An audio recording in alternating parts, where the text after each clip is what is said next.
Hello and welcome back to another episode of Coding with Unity. Today we'll be making a scriptable object-based inventory system similar to the one you see here. Our items will be made with scriptable objects, and once our items are created and added to our player, we'll also store those items on another scriptable object. But we're not just going to stop here. We're going to keep going with this system until we have a banking system, an equipment system, and a fully working inventory system that's more than just displaying pictures with a number on it. So, let's go ahead and get started with making this. So go ahead and open up your Unity Hub and let's make a new project. I'm going to call my project YouTube Inventory, but feel free to call yours whatever you want. Maybe My RPG, or whatever you want. Let's go ahead and create our project. It can be 2D or 3D. This system will work in either game environment, but by the end of my series, our system that I'm creating is going to be working specifically with a 3D system so that we can have a 3D model that has items equipped to it that bends with your character's animations.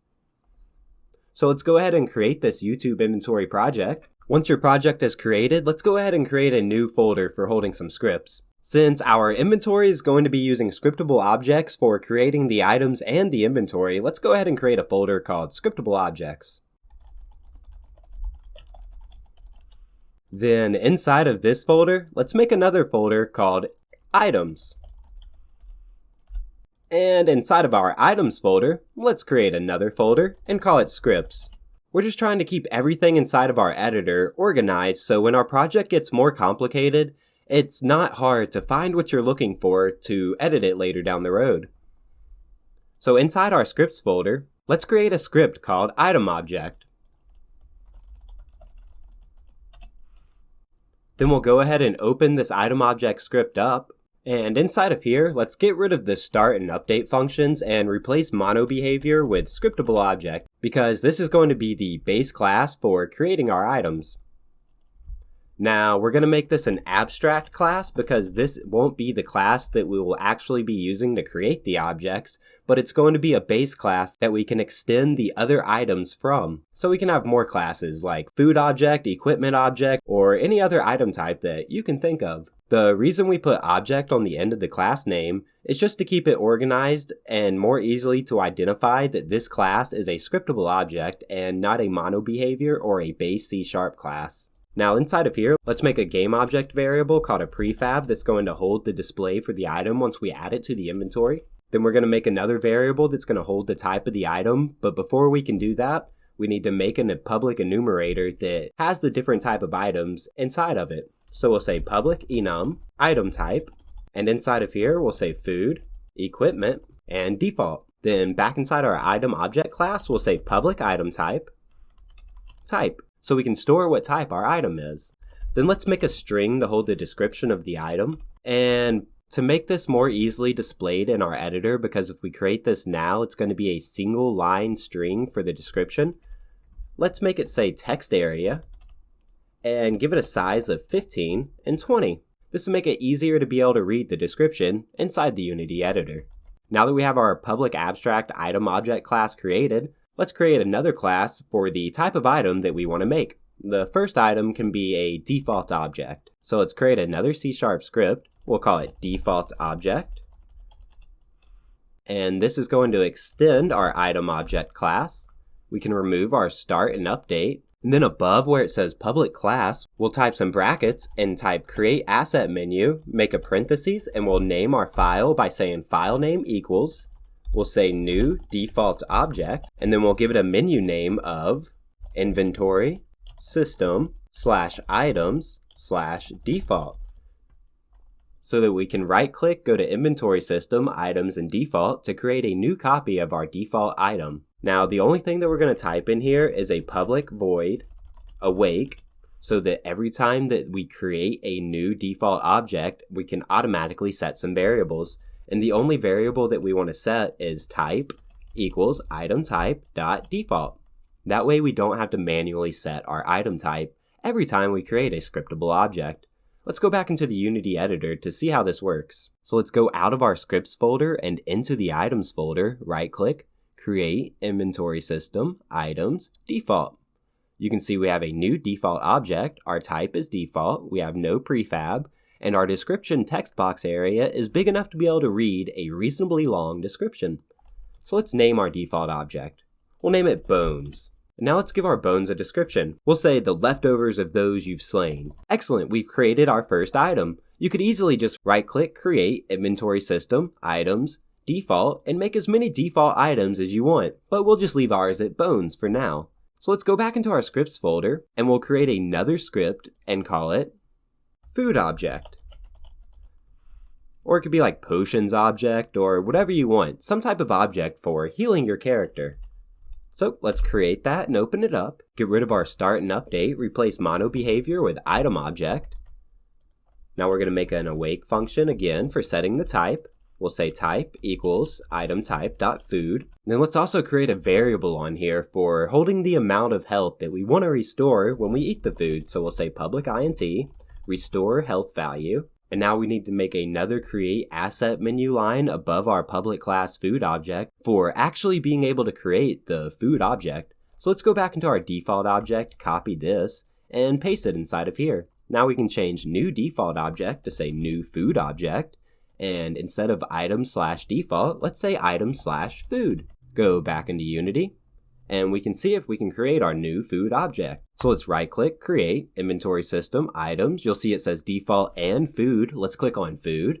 And let's name our food object. We'll call it a monkfish. You can see it automatically set type to be food. We can set a prefab for the object, and let's go ahead and give it a description. We can also go ahead and set a restore health value. Let's restore our health by 16. So excellent, we have a default bones object and a food monkfish object. And our monkfish has a restore health value that is separate from our default object that does not have that value. We can go ahead and create as many different types of food as we want, give it its own unique name, its own unique description, and a unique value for how much health it should restore. But we'll leave ours at monkfish for now and move on to making another type of object. The last object we'll make is an equipment object. So let's go to create, C# script, and call it equipment object. Then we'll open that script up. We'll replace mono behavior with item object, get rid of the start and update functions. We can copy our create asset menu and paste it into our equipment object, change food to say equipment, and food here to also say equipment. Now inside of our equipment object class, we can say public float, attack bonus, and public float, defense bonus. You can add any other variables that you think your game might require, but we'll leave it here for now. Then let's re-add our awake function for setting the type automatically so we don't have to do it manually. We'll say type equals item type.equipment. We can go back into Unity, let it compile, and create some equipment items. So go to create, inventory system, items. You'll see we now have an equipment option. Let's click that. It automatically set the type to equipment. Let's name it sword. Give it a description. Let's give it an attack bonus of 10. And since it's a sword, let's not give it a defense bonus. We can also go ahead and create a few more equipment items. Let's create a sword 1, a sword 2, and a shield. Let's change the description for our shield, remove its attack bonus, and give it a defense bonus. Then we can go ahead and go to our sword 1, change its attack value, go to our sword 2, and change its attack value. Now we have 3 different types of swords, a shield, a monkfish, and some bones. Excellent! We have quite a few different types of items, but how do we store them into an inventory system for we can display later within our game?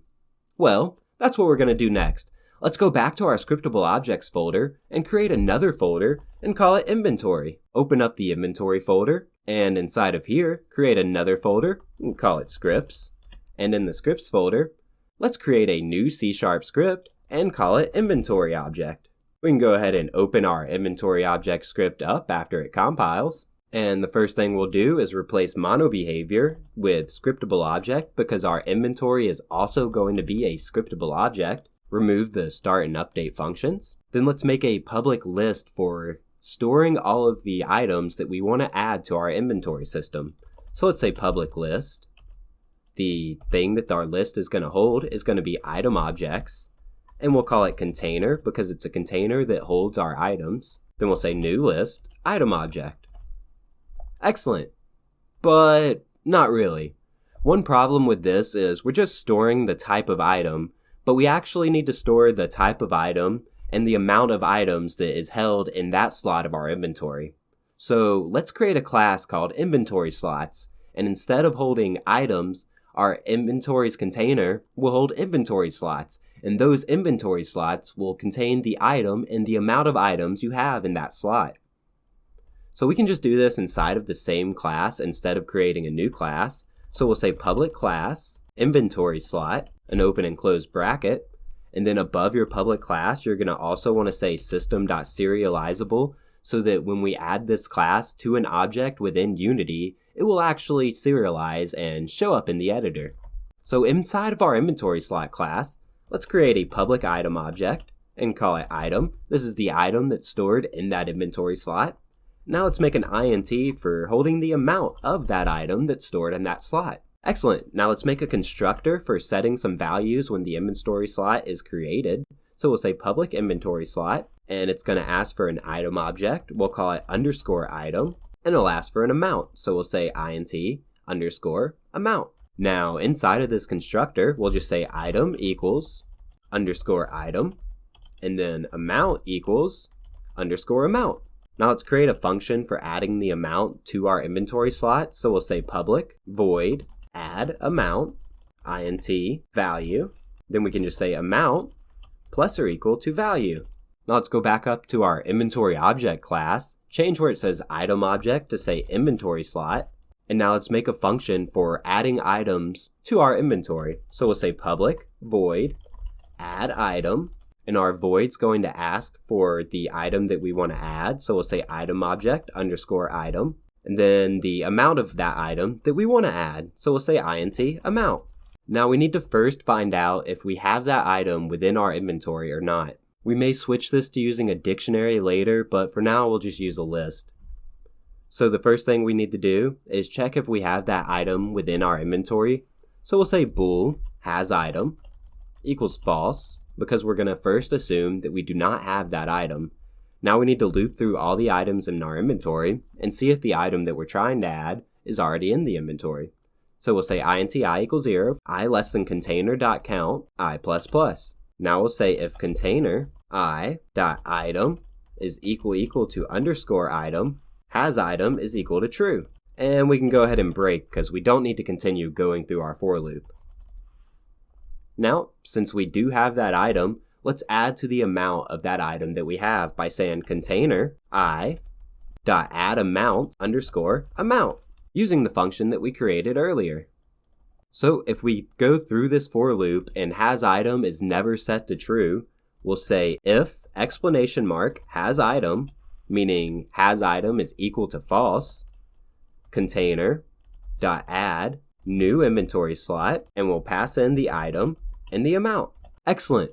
We have our inventory object completely set up. The only thing we have left to do is the create asset menu part for creating new inventories for our game. So we'll say create asset menu, file name equals new inventory, and then menu name is equal to inventory system inventory.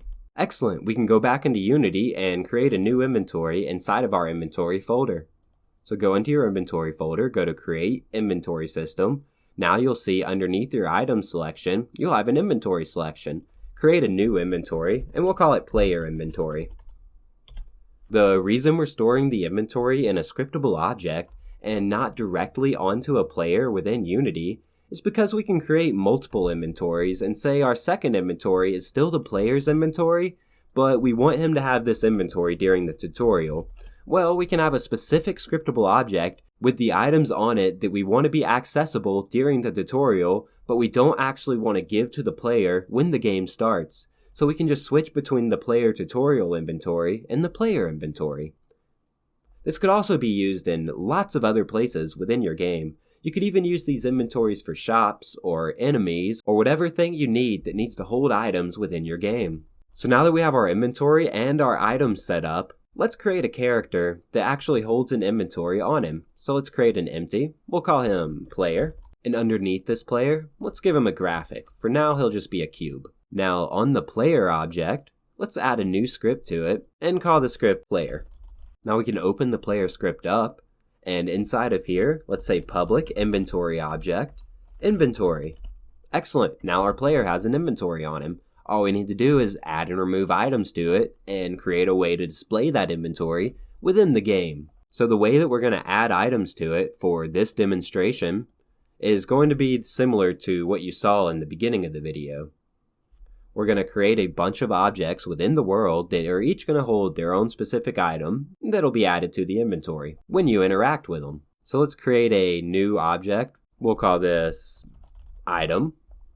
And then underneath the item, create a graphic. We'll use a sphere. Move it off of your player. And now in the parent object, let's create a new class and call it item. Now this class is going to hold the item that this object is representing. So let's open it up. And inside of here, we can say public item object item.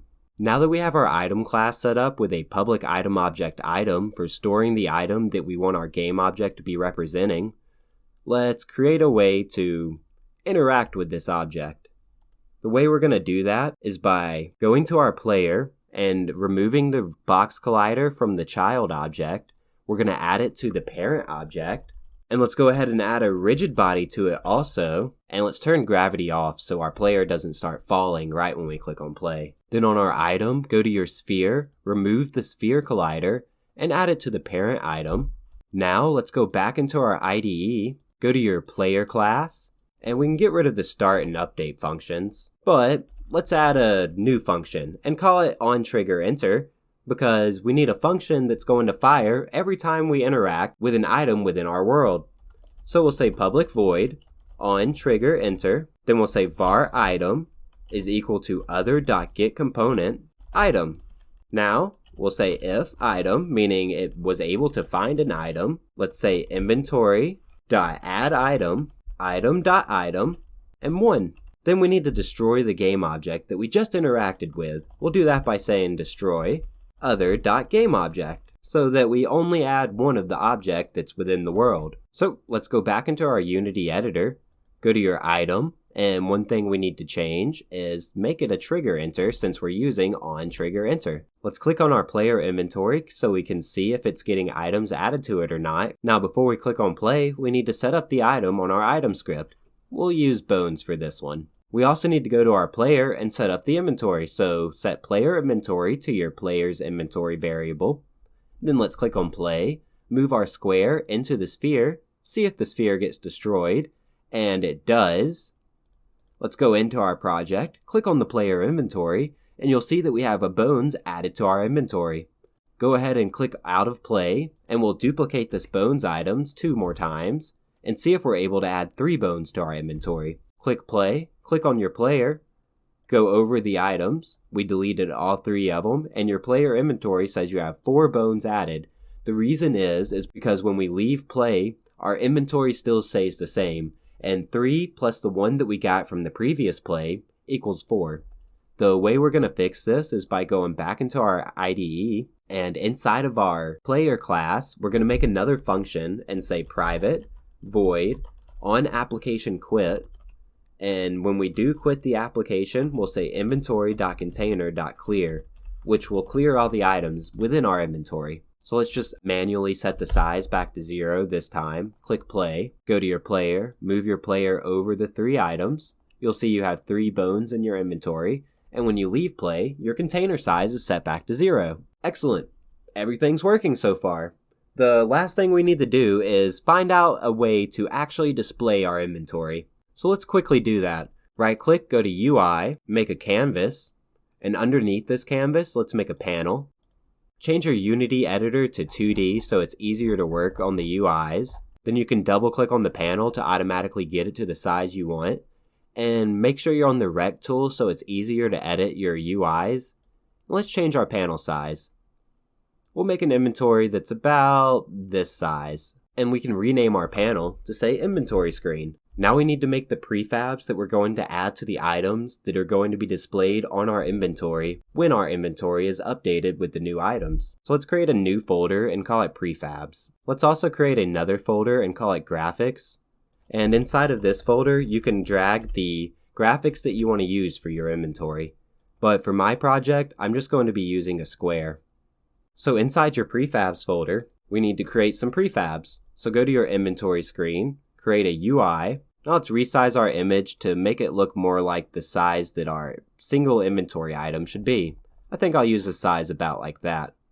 Let's move it to the position that we want our inventory to be at. I use -100 and then 183. Now underneath our image, let's create a TextMesh Pro text to display the amount of that item that you own inside of your inventory.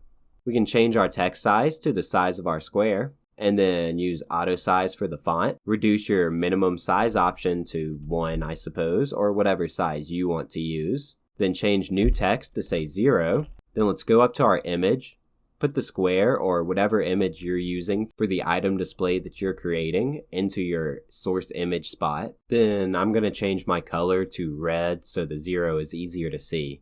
And since we're using TextMesh Pro, we can add an outline to our text. So let's add a black outline to our text to make it easier to read. I'm going to center my text out better. And the way we're going to do that is not by adjusting the position, but we're actually going to go to here and just center it.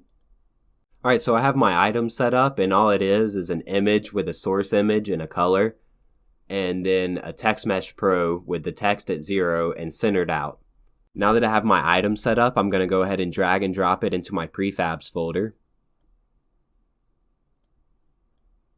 And then we can delete this out of our inventory screen. I'm going to make a couple different variants of this using the Prefab Variant system.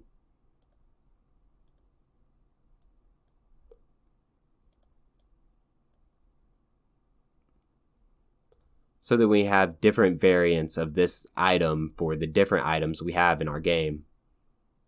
So we have 1, 2, 3, 4, 5, 6 items. So I'll make 5 variants and 1 original. Now that we have our 6 items set up, I'll go ahead and change the colors on each of my items. So now we have our 6 different items set up for our 6 different items. We can go into our items folder and set up the prefabs for each of our items. And now that we have all our prefabs set up on each of our items, we can go to our inventory screen panel and create a script for displaying and updating our inventory. So let's create a script called display inventory. And now on this script, let's make some variables.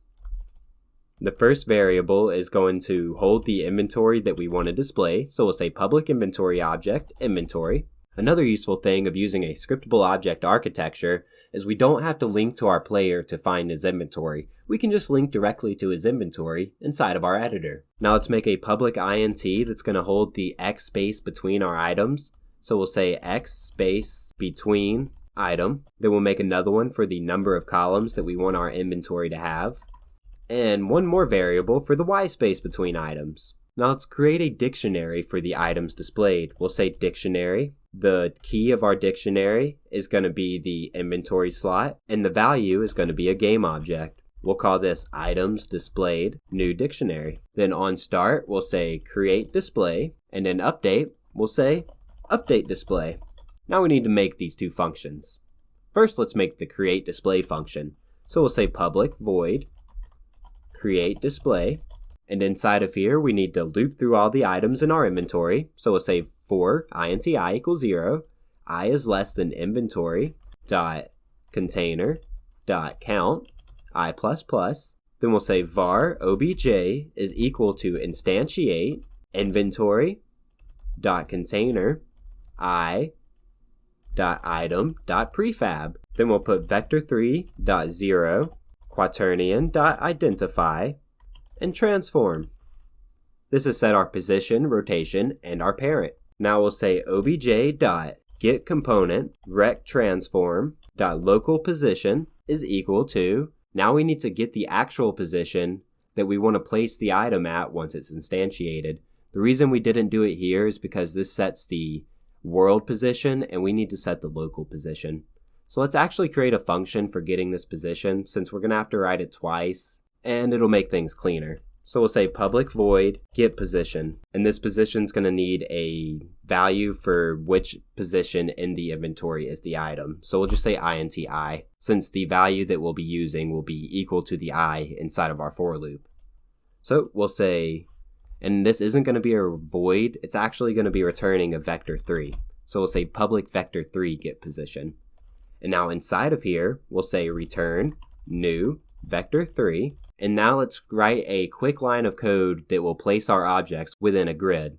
So we'll say x space between items times parentheses I modulo number of columns, comma, parentheses, negative y space between items times I divided by number of columns, then a comma, 0f. Then we can close it off with another parentheses. Now right here, we'll say get position I. Now we need to get the object in the child, which is the Text Mesh Pro UGUI, and set that text to the amount of that item we have. So we'll say object.getComponent in children, and we need to add a using for the Text Mesh Pro, which is using TM Pro. Now we can go back down and say object.getComponent in children. The component that we want is the Text Mesh Pro UGUI. Then we'll say .text is equal to inventory.container I.amount. Then we'll put a toString in 0. This will format it with commas so that it looks better with it and when you get to above 1000 of that item. We'll create the update display in a minute. Let's go into our game. We'll add some items to our inventory to start with and see if this actually creates and adds items to our game. So let's make one. We'll give it an item of monkfish, amount of 10. Let's make another one, but this one's not going to be a monkfish, it'll be a sword. Click on play and let's see what happens. We forgot to set our inventory inside our display inventory, so set that. Let's also go ahead and set up some X space between the items, which I'll use 35, 6, and 35. Let's click on play and see if this is working. You'll see that we got our image variant and our image variant 2, and they both display 10. If we go to our player inventory, we have 10 monkfish and 10 swords. This seems to be working, but let's make it to where it starts placing them here and works down to here instead of starting here. The way we'll do that is by going back into our code. We can create two more variables. We'll say public int x start and public int y start. Then going down to our get position at the very beginning of our new vector3, let's say x start plus, and then put parentheses around this. And then after the comma, we'll say y start plus this. Excellent. Let's go back into Unity. Click on our inventory screen. I'm going to try, we can actually just go into our prefabs, add our image, and we can see we need -100, 183. Let's see if those values will work. So we'll say -100, 183. Our inventory is clearing itself because of that line of code that we added, so let's re-add our items to our inventory. Now we have our 6 items set up. Let's click on play. Excellent, we have our 6 items displayed in our inventory. And you can see our number of columns is set to 6. So if we leave the game, reset up our inventory again, maybe not the best line of code to have added while testing this. I'm going to leave the item amounts at 0 since we know that's working. Let's go to our inventory screen and change the number of columns to 4 to make sure the column part is working. Excellent, you can see after we have 4, it goes down to the next column. You can feel free to change these values to make the items display better in your inventory, but I'll just leave that how it is in my project for now. Let's go to our player, leave 2D, find our player, and see if picking up these items adds more items to our inventory. Which it did, but since we don't have the update display, our inventory didn't update. So let's go back into our IDE and add the last function we need, which is the update display. So we'll say public void update display, and inside of here we'll have a for loop over all of our items, and then we'll say if items displayed dot contains key inventory dot container I, meaning is that item already in our inventory? If it is already in our inventory, we'll say items displayed inventory dot container I dot get component in children text mesh pro UGUI dot text is equal to inventory container amount. Then we'll add the .toString in 0. Now, if that item isn't already inside of our inventory, we'll say else, and we need to create the object, which is exactly what we did here. So we can just copy and paste this into here. And then one last thing we need to do is actually add the item that's getting created to our items displayed dictionary. So we need to say items displayed dot add inventory dot container I, comma, obj, which is the object we just created. And we need to also do this in the create display spot. Excellent. Now that we have the update and the create display made, let's go back into our project. Our inventory has nothing in it. We have 3 items in the world, which are all bones.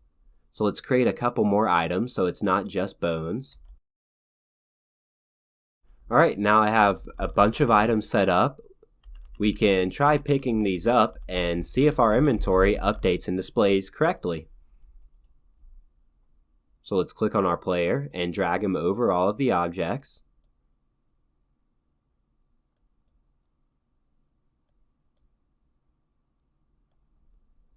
Excellent, everything seems to be working. So this is a pretty basic way of displaying the items. So in the next video, we're going to create a way to actually interact with the items in your inventory and start to actually be able to use it for a fully developed game and not just a basic intro to an inventory system. So that's it for this video. If you enjoyed the video, give it a thumbs up. And if you have any feedback, suggestions, or just in general comments, please feel free to leave the comments in the comment section below.